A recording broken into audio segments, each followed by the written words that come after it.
എല്ലാവർക്കും നമസ്കാരം. SP ഫോട്ടെക്കിന്റെ പുതിയൊരു വീഡിയോയിലോട്ട്. അപ്പോൾ എല്ലാവർക്കും ആദ്യം നല്ലൊരു ഹാപ്പി വിഷു പറഞ്ഞുകൊണ്ട് ഞാൻ ഈ ഒരു വീഡിയോ സ്റ്റാർട്ട് ചെയ്യണം. ഇന്നത്തെ മത്സരമായ Mumbai Indians versus Chennai super kings എന്നുള്ള മത്സരത്തിന്റെ കുറച്ച് ടിപ്സും കാര്യങ്ങളൊക്കെയാണ് ഇന്നത്തെ വീഡിയോയിൽ പറഞ്ഞു തരുന്നത്. ഒരുപാട് പ്ലേയേഴ്സിന്റെ HT റെക്കോർഡ്സും അതുപോലെ തന്നെ ഈ ഒരു വെന്യൂള്ള റെക്കോർഡും ഇന്ന് ആരൊക്കെ നന്നായി കളിക്കാൻ പോസിബിലിറ്റീസ് ഉണ്ടെന്നൊക്കെ നമ്മൾ ഈ ഒരു വീഡിയോയിലൂടെ നിങ്ങൾക്ക് പറഞ്ഞു തരുന്നുണ്ട്. സോ വീഡിയോ മുഴുവനായിട്ട് തന്നെ കാണാൻ ശ്രമിക്കുക. അപ്പോൾ വീഡിയോ നമുക്ക് സ്റ്റാർട്ട് ചെയ്യാം. അതിനു മുന്നേ ഇതുവരെ നമ്മുടെ ചാനൽ സബ്സ്ക്രൈബ് ചെയ്തതിന് തീർച്ചയായും സബ്സ്ക്രൈബ് ചെയ്യുക. അതുപോലെ തന്നെ ടെലിഗ്രാം ഗ്രൂപ്പിൽ ജോയിൻ ചെയ്തിട്ടാണെങ്കിൽ തീർച്ചയായിട്ടും ടെലിഗ്രാം ഗ്രൂപ്പിലോട്ട് മസ്റ്റ് ആയിട്ട് കയറി ജോയിൻ ചെയ്യാൻ ശ്രമിക്കുക. അപ്പോൾ ബാക്ക് ടു പ്രിവ്യൂലോട്ട് വരുന്ന സമയത്ത് മത്സരം നടക്കുന്ന April 14 കൃത്യം 7:30 ഇന്ന് വൈകിട്ടും ഒരു മത്സരം നടക്കുന്നത്. അതിൻ്റെ വീഡിയോ നമ്മൾ ഓൾറെഡി ചെയ്തിട്ടുണ്ട്. LSG vs KKR എന്ന് തോന്നുന്നു. സോ അതിൻ്റെ വീഡിയോ നമ്മൾ ചെയ്യേണ്ടത് കാണാത്തവരാണെങ്കിൽ തീർച്ചയായിട്ടും അത് കാണാൻ ശ്രമിക്കുക. ഈ ഒരു വെന്യൂ എന്ന് പറഞ്ഞത് വാങ്കഡെ മുംബൈയുടെ ഹോം ഗ്രൗണ്ടിലാണ് ഈ ഒരു മത്സരം നടക്കുന്നത്.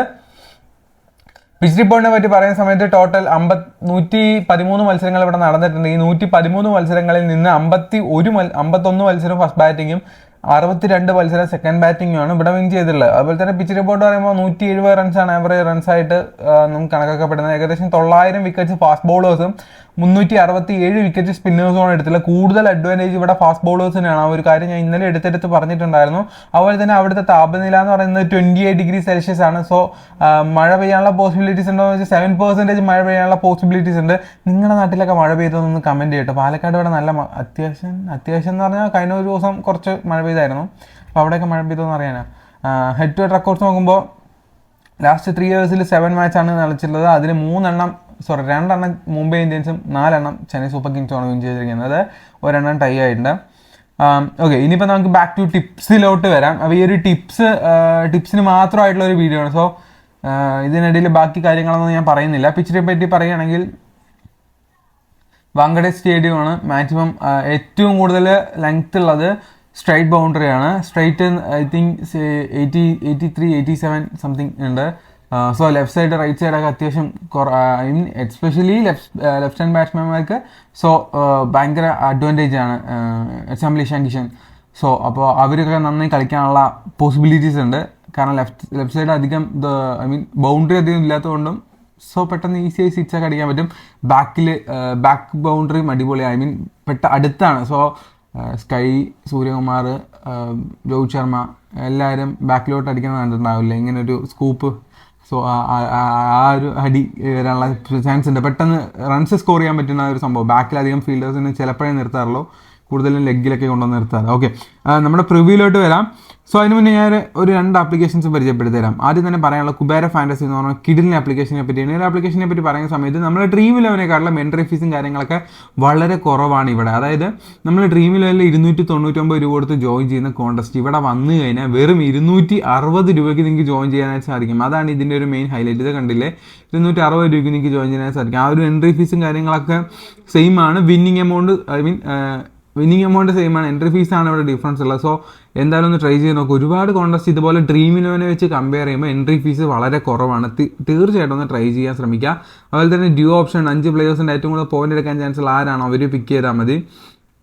ഇപ്പോൾ 58 രൂപയുടെ നമ്മൾ ഒപ്പോണ്ട് KL രാഹുലിനെ പിക്ക് ചെയ്യുക. അപ്പോൾ KL രാഹുലിനെക്കാളും കൂടുതൽ പോയിന്റ് എടുക്കാൻ ചാൻസ് ഉള്ള മറ്റാരാണ്. ഇപ്പോൾ ശ്രേയസ് അയ്യറായിട്ട് നിങ്ങൾ മുന്നോട്ട് പോയി കഴിഞ്ഞാൽ ശ്രേയസ് അയ്യറാണ് ഏറ്റവും കൂടുതൽ പോയിന്റ് എടുത്ത് വെച്ച് ഈസി ആയിട്ട് വിൻ. അങ്ങനെ സിമ്പിളായിട്ട് ക്യാഷ് ചേഞ്ച് ചെയ്യാൻ പറ്റുന്ന ഒരു ഓപ്ഷനാണ് ഈ ഡ്യൂ. ഇതുവരെ ട്രൈ ചെയ്യാത്തവരാണെങ്കിൽ തീർച്ചയായും ട്രൈ ചെയ്യുക. അതുപോലെ തന്നെ ചോയ്സ് 11 നിങ്ങൾ ഇതുവരെ ട്രൈ ചെയ്യില്ലെങ്കിൽ ഇത് നിങ്ങൾ തീർച്ചയായും ട്രൈ ചെയ്യേണ്ട ഒരു ആപ്ലിക്കേഷനാണ് കേട്ടോ. കിഡു ആപ്ലിക്കേഷനാണ്. ഈ ഒരു ആപ്പിനെ പറ്റി പറയുമ്പോൾ നമുക്ക് ഒരുപാട് ഗീവേഴ്സ് ഡെയിലി കൊടുക്കുന്നുണ്ട്. അത് കൂടാതെ തന്നെ ഡ്രീം ഇലവനെക്കാളും എൻട്രി ഫീസ് ഇവിടെ വളരെ വളരെ കുറവാണ്. സോ അതാണ് എനിക്ക് എടുത്തെടുത്ത് പറയാനുള്ളത്. എൻട്രി ഫീസ് ഭയങ്കരമായിട്ട് കുറവാണ് ഈ ആപ്ലിക്കേഷൻസിലൊക്കെ. തീർച്ചയായിട്ടും ഒന്ന് ട്രൈ ചെയ്യുക. അതുപോലെ തന്നെ കുബേരി ഡ്യൂ ഓപ്ഷൻ കണ്ടില്ല, ഇവിടെ കോപ്പ് എന്ന് പറഞ്ഞ വേണ്ടിയാണ്. ആ ഒരു സെയിം സംഭവം തന്നെയാണ്. 5 പ്ലേയേഴ്സിന് ഏറ്റവും കൂടുതൽ പോയിന്റ് എടുക്കാൻ ചാൻസ് ഉള്ള ആരാണോ അവരെ പിക്കുക. ആ ഒരു സിമ്പിൾ പരിപാടി തന്നെയാണ് കേട്ടോ. അതുപോലെ തന്നെ നിങ്ങൾ ഇതുവരെ വിഷൻ ഇലവൻ ട്രൈ ചെയ്തില്ലെങ്കിൽ ഇത് നിങ്ങൾ തീർച്ചയായിട്ടും ട്രൈ ചെയ്യണം. കാരണം ഡെയിലി 50,000 രൂപയ്ക്കാണ് ഇവർ ഗിവ് കൊടുക്കുന്നത്. 0 റുപ്പീസിന് ജോയിൻ ചെയ്ത് കഴിഞ്ഞാൽ ഫസ്റ്റ് വന്നു കഴിഞ്ഞാൽ നിങ്ങൾക്ക് ഏകദേശം നല്ലൊരു എമൗണ്ട് കിട്ടും. ഐ തിങ്ക് ഗിവ് ക്ലോസ് ആയെന്ന് തോന്നുന്നു. ആ ഒരു കോൺടെസ്റ്റ് ഫില്ലായതുകൊണ്ടാണ് അതവിടെ കാണാത്ത കേട്ടോ. അല്ലെങ്കിൽ നമുക്ക് ടോപ്പിൽ തന്നെ കാണാൻ പറ്റും. അപ്പോൾ പെട്ടെന്ന് തന്നെ എല്ലാവരും ഇത് ഗിവ് വന്നു കഴിഞ്ഞാൽ തീർച്ചയായിട്ടും എല്ലാവരും കയറി ജോയിൻ ചെയ്താൽ ഉണ്ട്. 0 റുപ്പീസിന് ജോയിൻ ചെയ്യുന്നതിന് ഫസ്റ്റ് വന്ന 5,000. ആദ്യത്തെ 1000 പേർക്ക് 22 രൂപ വെച്ചു. ഇത് തീർന്നിട്ടില്ല. 3 ലക്ഷം പേർക്ക് കളിക്കാം. ഇതിൽ 1000 പേർക്ക് കിട്ടും. പൈസയൊന്നും കൊടുക്കണ്ട, സിമ്പിളാണ്. വെറും ഗീവ് അവേ വെറുതെ കൊടുക്കുകയാണ്. സോ ഇതുപോലെ ട്രൈ ചെയ്തില്ലെങ്കിൽ തീർച്ചയായും ട്രൈ ചെയ്യുക. ബാക്ക് ടു പ്രിവ്യൂലോട്ട് വരാം. Top pick by HTH records. അതായത് മുംബൈ ഇന്ത്യൻസിന്റെ ഒരു player against Chennai super kings ആയിട്ടും ചെന്നൈ സൂപ്പർ കിങ്സിന്റെ ഒരു പ്ലെയർ അഗെയിൻസ്റ്റ് മുംബൈ ഇന്ത്യൻസോ ആയിട്ടുള്ള റെക്കോർഡ്സ് ആണ് ഇനി ഇവിടെ നമ്മൾ പറയാൻ പോകുന്നത്. തിലക് വർമ്മ അഗെയിൻസ്റ്റ് ആയിട്ട് ചെന്നൈ സൂപ്പർ കിങ്സ് അഗെയിൻസ്റ്റ് 3 മത്സരം കളിച്ച് 107 റൺസ് എടുത്തിട്ടുണ്ട്. അദ്ദേഹത്തിന് ഒരു പ്രാവശ്യം ബാറ്റിംഗുള്ള അദ്ദേഹത്തിന്റെ ആവറേജ് 107 റൺസാണ്. ഋതുരാജ് ഗെയ്ക്വാഡ് 7 മത്സരമാണ് അഗെയിൻസ്റ്റ് മുംബൈ ഇന്ത്യൻസായി കളിച്ച് 169 റൺസാണ് അദ്ദേഹം നേടിയിട്ടുള്ള 33 റൺസാണ് അദ്ദേഹത്തിന് ആവറേജ് സ്കോർ ആയിട്ടുള്ളത്. MS ധോണി അഗെയിൻസ്റ്റ് മുംബൈ ഇന്ത്യൻസായി 35 ഇന്നിംഗ്സ് കളിച്ച് 748 റൺസ് എടുത്തിട്ടുണ്ട്. 35 റണ്ണാണ് പെർ മാച്ച് ആവറേജും MS ധോണിയുടെ അഗെയിൻസ്റ്റ് മുംബൈ ഇന്ത്യൻസ് ആയിട്ട്. അജിൻക്യ രഹാനെ അഗെയിൻസ്റ്റ് ആയിട്ട് മുംബൈ ഇന്ത്യൻസിന്റെ അഗെയിൻസ്റ്റ് 24 മത്സരം കളിച്ച് 707 റൺസ് എടുത്തിട്ട് 32 റൺസാണ് പെർ മാച്ച് ആവറേജ് സ്കോർ ആയിട്ടുള്ളത്. തുഷാർ ദേശ്പാണ്ഡെ 2 മത്സരം അഗെയിൻസ്റ്റ് ആയിട്ട് മുംബൈ ഇന്ത്യൻസ് അഗെയിൻസ്റ്റ് ആയി കളിച്ച് 4 വിക്കറ്റ് അദ്ദേഹം നേടിയിട്ടുണ്ട്. Top pick by venue. ഈ ഒരു വെന്യൂവിൽ നല്ല പെർഫോമൻസ് കാഴ്ചവെക്കുന്ന പ്ലെയേഴ്സിനെയാണ് ഇനി പറയാൻ പോകുന്നത്. രോഹിത് ശർമ്മ 74 ഇന്നിംഗ്സ് ഇവിടെ ബാറ്റ് ചെയ്ത് 245 റൺസ് അദ്ദേഹം എടുത്തിട്ടുണ്ട്. 32 റൺസാണ് പെർ മാച്ച് ആവറേജ് ആയിട്ടുള്ളത്. സൂര്യകുമാർ യാദവ് 28 ഇന്നിംഗ്സ് കളിച്ച് 925 റൺസ് എടുത്തിട്ടുണ്ട്. പെർ മാച്ച് 37 റൺസാണ് അദ്ദേഹത്തിന്റെ ആവറേജ്. ഹാർദിക് പാണ്ഡ്യ ഈ ഒരു ഗ്രൗണ്ടിൽ 35 ഇന്നിംഗ്സ് കളിച്ച് 679 റൺസാണ് എടുത്തിട്ടുള്ളത്. 30 റൺസാണ് പെർ മാച്ച് ആവറേജ് ആയിട്ടുള്ളത്. ടിം ഡേവിഡ് 11 ഇന്നിംഗ്സ് ഇവിടെ ബാറ്റ് ചെയ്ത് 288 റൺസ് എടുത്തിട്ട് പെർ മാച്ച് 48 റൺസാണ് ആവറേജ്. കോട്സെ 3 ഇന്നിംഗ്സ് ഇവിടെ ബോൾ ചെയ്ത് 5 വിക്കറ്റ്സ് നേടിയിട്ടുണ്ട്. അജിൻക്യ രഹാനെ 12 ഇന്നിംഗ്സ് ഇവിടെ ബാറ്റ് ചെയ്ത് 419 റൺസ് എടുത്തിന് 38 റൺസ് പെർ മാച്ച് ആവറേജ് ഉണ്ട്. പ്ലെയേഴ്സ് ബാറ്റിൽ എന്ന് പറഞ്ഞു കഴിഞ്ഞാൽ മുംബൈ ഇന്ത്യൻസത്തെയും ചെന്നൈ സൂപ്പർ കിങ്സിൻ്റെയൊക്കെ നന്നായി പെർഫോം ചെയ്യുന്ന പ്ലെയേഴ്സിനെ എടുത്തിട്ട് ഏറ്റവും കൂടുതൽ വിക്കറ്റ് എടുത്തിട്ടുള്ള ഇപ്പോൾ നമ്മുടെ രോഹിത് ശർമ്മ ബാറ്റ് ചെയ്യുമ്പോൾ ഓപ്പോസിറ്റ് വന്നപ്പോൾ പതിരാന, പിന്നെ ദീപക് ചഹാർ, തുഷാർ ദേശ്പാണ്ഡെ അങ്ങനെയുള്ള ആൾക്കാർ വന്ന് ബോൾ ചെയ്ത് അവരിനെ ഔട്ടാക്കിയിട്ടുള്ള കാര്യങ്ങളൊക്കെയാണ് ഞാൻ പറഞ്ഞു വരുമ്പോൾ നിങ്ങൾക്ക് മനസ്സിലാവും. മുംബൈ ഇന്ത്യൻസിൽ ഒരു പ്ലെയർ ഇപ്പോൾ ഹാർദിക് പാണ്ഡ്യ ഓപ്പോസിറ്റ് രവീന്ദ്ര ജഡേജയാണ്. അതായത് ഹാർദിക് പാണ്ഡ്യ ബാറ്റ് ചെയ്യുന്ന സമയത്ത് രവീന്ദ്ര ജഡേജ 18 ബോൾ എറിഞ്ഞ് 18 റൺസ് എടുത്ത് 16 ബോളിൽ നിന്ന് 18 റൺസ് എടുത്ത് 2 പ്രാവശ്യം ഔട്ടായിട്ടുണ്ട്. ഹാർദിക് പാണ്ഡ്യ ബാറ്റ് ചെയ്യുന്ന സമയത്ത് ഡാരി മിച്ചൽ ബോൾ ചെയ്തിട്ട് അതൊന്നുമില്ല, കാര്യമായിട്ടില്ല. പിന്നെ പതിരാന 8 മത്സരം ബോൾ ചെയ്തിട്ട് 7 റൺസ് എടുത്തിട്ടുണ്ടല്ലോ ഹാർദിക് പാണ്ഡ്യ. അതുപോലെ ഒരു പ്രാവശ്യം ഔട്ടായിട്ടുമുണ്ട്.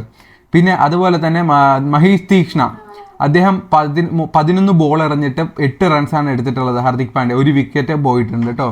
അതുപോലെ തന്നെ സൂര്യകുമാർ യാദവ് അദ്ദേഹത്തെ പറ്റി നോക്കുന്ന സമയത്ത് 33 ബോളറിന് 31 റൺസാണ് എടുത്തിട്ടുള്ളത്. 2 പ്രാവശ്യം ഔട്ടായിട്ടുമുണ്ട്. രവീന്ദ്ര ജഡേജ ബോൾ ചെയ്യുന്ന സമയത്ത് സൂര്യകുമാർ ബാറ്റിങ്ങിന് വന്നിട്ട് 33 ബോളറിന് 31 റൺസ് എടുത്ത് 2 പ്രാവശ്യം ഔട്ടായിട്ടുണ്ട്. അതുപോലെ തന്നെ സൂര്യകുമാർ ബാറ്റ് ചെയ്യുന്ന സമയത്ത് താക്കൂർ ബോൾ ചെയ്തിട്ട് 6 ബോളറിന് 3 റൺസ് മാത്രമേ എടുത്തിട്ടുള്ളൂ. 2 പ്രാവശ്യം ഔട്ടായിട്ടുമുണ്ട്. അതുപോലെ തന്നെ മിച്ചൽ സാന്തർ അദ്ദേഹം 57 ബോളറിനുണ്ട്. സൂര്യകുമാർ ബാറ്റ് ചെയ്യുന്ന സമയത്ത് 52 റൺസ് എടുത്തിട്ട് 3 പ്രാവശ്യം ഔട്ടായിട്ടുണ്ട്. പക്ഷേ അദ്ദേഹം ഇപ്രാവശ്യം കളിക്കുന്നില്ലല്ലോ. രോഹിത് ശർമ്മ ബാറ്റ് ചെയ്യുന്ന സമയത്ത് നമ്മുടെ താക്കൂർ ബോൾ ചെയ്ത് 20 ബോളറിന് 24 റൺസും 1 പ്രാവശ്യം ഔട്ടായിട്ടുമുണ്ട്. രോഹിത് ശർമ്മ ബാറ്റ് ചെയ്യുന്ന സമയത്ത് ദേശ്പാണ്ഡെ ബോളറിന് 8 ബോളറിന് 11 റൺസ് 1 പ്രാവശ്യം ഔട്ടായിട്ടുണ്ട്. മുകേഷ് ചൗധരി 8 ബോളറിന് 9 റൺസ് എടുത്ത് 1 പ്രാവശ്യം ഔട്ടായിട്ടുണ്ട് കേട്ടോ രോഹിത് ശർമ്മ. അതുപോലെ തന്നെ ഇഷാൻ കിഷൻ ബാറ്റ് ചെയ്യുന്ന സമയത്ത് തുഷാർ ദേശ്പാണ്ഡെ 8 ബോളറിന് 3 റൺസ് മാത്രമേ എടുത്തിട്ടുള്ളൂ. അതുപോലെ തന്നെ മഹീഷ് തീക്ഷ്ണ 7 ബോളറിന് 4 റൺസ് മാത്രമേ എടുത്തിട്ടുള്ളൂ. ഇഷാൻ കിഷൻ. മുകേഷ് ചൗധരി 6 ബോളറിന് 6 റൺസ് മാത്രമേ എടുത്തുള്ളൂ. 2 പ്രാവശ്യം ഔട്ടായിട്ടുണ്ട്. മുകേഷ് ചൗധരി വേഴ്സസ് ഇഷാൻ കിഷൻ നല്ലൊരു വിക്കറ്റ് ഫോളിംഗ് ഉണ്ട്. ഇനി ചെന്നൈ സൂപ്പർ കിങ്സിൽ ഒരാൾ ബാറ്റ് ചെയ്യുന്ന സമയത്ത് ഇപ്പോൾ ചെന്നൈ സൂപ്പർ കിങ്സിൽ ശിവാൻ ദുബെ ബാറ്റ് ചെയ്യുന്ന സമയത്ത് ജാസ്പ്രീത് ബുംറ ബോൾ ചെയ്ത് 16 ബോളറിന് 9 റൺസ് മാത്രമേ എടുത്തുള്ളൂ. 2 പ്രാവശ്യം ഔട്ടായിട്ടുണ്ട്. ഡാരി മിച്ചൽ ബാറ്റ് ചെയ്യുന്ന സമയത്ത് ജാസ്പ്രീത് ബുംറ 8 ബോളറിന് 6 റൺസ് 2 പ്രാവശ്യം ഔട്ടായിട്ടുണ്ട് കേട്ടോ. അത് കാര്യം ശ്രദ്ധിക്കുക. അതുപോലെ തന്നെ റൊമേറിയോ ഷിപ്പേർഡ് 2 ബോളറിന് 1 റൺസ് എടുത്തിട്ടുള്ള 1 പ്രാവശ്യം ഔട്ടായിട്ടുണ്ട്. ഡാരി മിച്ചൽ ഇവരൊന്നും നല്ല റെക്കോർഡ്സ് അല്ല, അവരൊക്കെ പെട്ടെന്ന് ഔട്ടാകാൻ ചാൻസ് ഉണ്ടെന്നാണ് ഞാൻ പറഞ്ഞത്. ഗെയ്ക്വാഡ് ബാറ്റ് ചെയ്യുന്ന സമയത്ത് ചോള ഇപ്രാവശ്യം വരാൻ ചാൻസ് ഇല്ല. മേ ബി ഇറക്കുകയാണെങ്കിൽ 9 ബോളറിന് 12 റൺസ് എടുത്തുള്ള 1 പ്രാവശ്യം ഔട്ടായിട്ടുണ്ട്. റൊമാരിയോ ഷെപ്പേർഡ് 6 ബോളറിന് 4 റൺസ് മാത്രമേ എടുത്തുള്ളൂ. വിക്കറ്റ്സ് ഒന്നും എടുത്തിട്ടില്ല. റൺസ് ഭയങ്കര കുറവാണ്. ഇനി സേഫ് ക്യാപ്റ്റൻ VC ഓപ്ഷൻസ് ആണ് നമ്മൾ പറയാൻ പോകുന്നത്. സേഫായിട്ട് ഋതുരാജ് ഗെയ്ക്വാഡ്, രവീന്ദ്ര ജഡേജ, ഹാർദിക് പാണ്ഡ്യ സേഫായിട്ട്.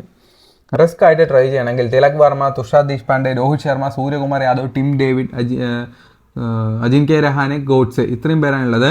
അപ്പോൾ ഇതാണ് നമ്മുടെ ഇന്നത്തെ ഒരു H2H ടിപ്സും വെന്യൂ റെക്കോർഡ്സും കാര്യങ്ങളൊക്കെ ഉള്ള ഒരു വീഡിയോ ആണ്.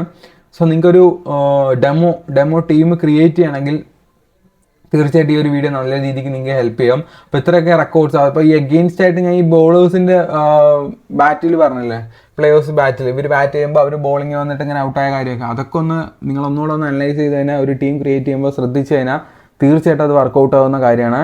ഫ്രണ്ട്സ്, അപ്പോൾ ഇന്നത്തെ വീഡിയോ ഇത്രയുള്ള വീഡിയോ ഇഷ്ടപ്പെട്ടാൽ ലൈക്ക് ചെയ്യുക, നമ്മുടെ ചാനൽ സബ്സ്ക്രൈബ് ചെയ്ത് മറക്കാൻ സബ്സ്ക്രൈബ് ചെയ്യാത്ത വീഡിയോ കാണുന്നത്. Good bye.